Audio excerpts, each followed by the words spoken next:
Kaya minsan, hindi ko na alam kung paano ko kayo mapapasaya. Sa mga taong nanatili kahit tahimik lang, kahit hindi kayo palaging nakikita sa comments. Wala kayo sinasabi, ramdam ko kayo. Sa mga panahong gusto ko nang sumuko, kayo ang dahilan kung bakit may lakas pa akong magpatuloy. Hindi nyo man alam pero malaki ang naitulong nyo ng panunood nyo, ng simpleng suporta nyo sa bawat araw na pinili kong magpatuloy. Hindi man kayo maingay pero kayo ang totoong dahilan kung bakit buhay pa ang vlog na to. Maraming salamat sa pananatili. Hindi ko kayo ipagpapawalang bahala lang. Yung unang vlog ko, simple, walang kaalam-alam, walang kasiguraduhan, puro lakas ng loob lang at pangarap.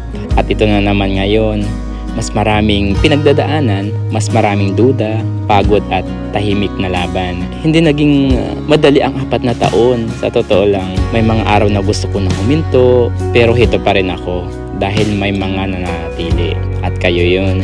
Kung dati pangarap ko lang to, ngayon isa na itong patunay na kaya pala. Salamat sa mga naniwala noon at sa mga patuloy na naniniwala hanggang ngayon. Kung saan man tayo ngayon, hindi ito aksidente. Bunga ito ng tiyaga, luha at pananatili. Kahit ngayon, kahit isa o dalawa lang ang nanonood, kahit iilan lang ang nag-share, sapat na yun para magpasalamat ako sa inyo. Dahil alam kong sa simpleng kwento ko, may isang nananatili, may isang nakakalimot kahit sa bigat ng buhay. Minsan pa nga masaya yung kwento ko, minsan magulo, minsan pakiramdam ko wala na ring saysay. Pero sa likod ng bawat upload, may pagod, may duda, at may tahimik na tanong kung sapat pa ba ako.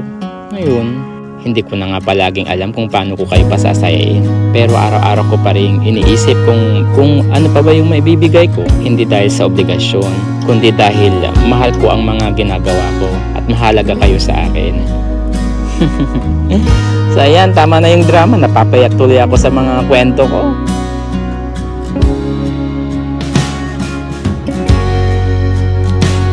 What's up guys? Muling nagbabalik si Papa Jobs para kay pasayahin. So in this videos guys, ayan, nagkaroon nga ng Pangasinan Content Creator Award 2026 at sobrang proud at blessed tayo dahil isa tayo sa mga pinalad na ma-awardan ngayong taon. Di ba? Hindi biro ang moment na ito. Kaya sobrang thankful tayo talaga guys. So bago pa man magsimulang lahat guys, ayan, kakarating lang natin dito sa venue at the moment. Halos andito na lahat ng mga kasamahan natin na kapwa content creators na isa sa mga makakatanggap ng awards. 'Di ba? Ramdam na ramdam ko agad yung excitement, yung saya, at yung mga positive vibes sa paligid. So by the way guys, ayan, the awarding ceremony is being held at Robinson Place, Calasiao, Pangasinan. Ang ganda ng venue, maayos ang setup, at talagang bagay na bagay para sa isang malaking event para sa mga content creators ng Pangasinan. Diba? Kaya talagang tuwang-tuwa rin tayo sa pagkakataong ito dahil muli tayong naisama sa listahan ng mga naimbitahan para sa awarding. Isang malaking karangalan ito at sa ganitong klaseng event na kumikilala sa sipag, tiyaga at passion ng bawat content creator. At syempre guys, andito na rin lahat ng mga paborito nyo at mga kakilala nyong vloggers. Sama-sama silang dumalo para makisaya, makiselebrate at kunting kulitan na rin syempre, diba? Talagang sulit ang samahan at parang isang malaking pamilya ang vibes natin dito. Iba't ibang bayan at lungsod ng Pangasinan ang pinanggalingan ng mga vloggers na nandito ngayon. Ayan. Kaya sobrang saya ko na makilala kayong lahat personally. Hindi lang ito simpleng awarding, kundi isang pagkakataon para mas lalo pang palakasin ang samahan ng community ng Pangasinan content creators. At andito na rin yung ating mga panahon na siyang magbibigay ng mga awards. Ayan. Maraming salamat po sa inyong mga inspiring messages na talaga namang tumatak sa amin.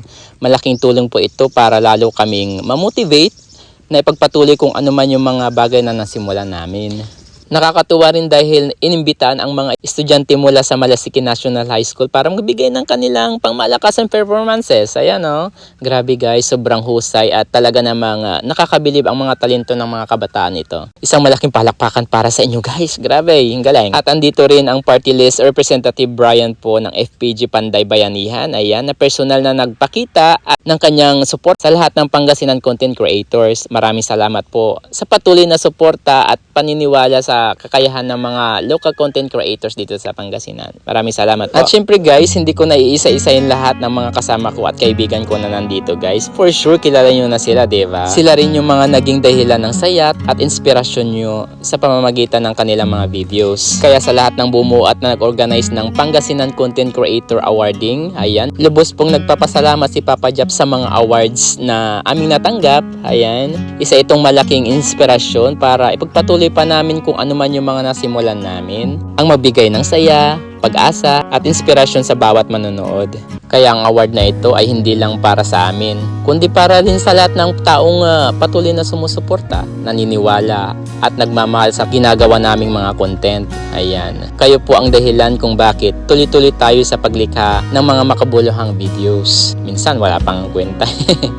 Kaya ayan, pagpasensya nyo na rin minsan si Papa Jabs. Kaya sa lahat ng mga nakasama ko, sa mga madalas kong nakakatrabaho, sa aking mga supporters, loyal viewers, at pati na rin sa mga bagos lang sa page ko. Ayan, maraming salamat po sa inyong lahat.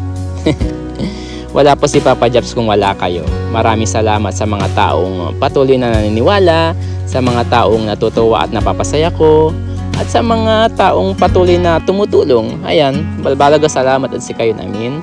Pati na rin sa mga tahimik lang na mga nanonood. Ayan, mga sinner na may lihim na suporta. Maraming salamat po sa inyong lahat. Ayan, ramdam ko po kayo at sobrang salamat talaga. Bawat isa sa atin, gawin lang natin yung makakapagpasaya. Gumawa tayo ng mga konti at bagay na may saysay.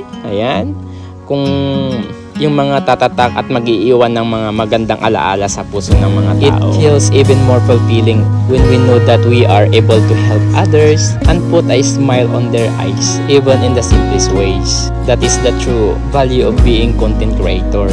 Kaya sama-sama tayong magbigay ng inspirasyon sa mas marami pang tao. Ayan, maraming salamat po sa panonood at suporta. Muli, this is Papa Jabs and that's my story.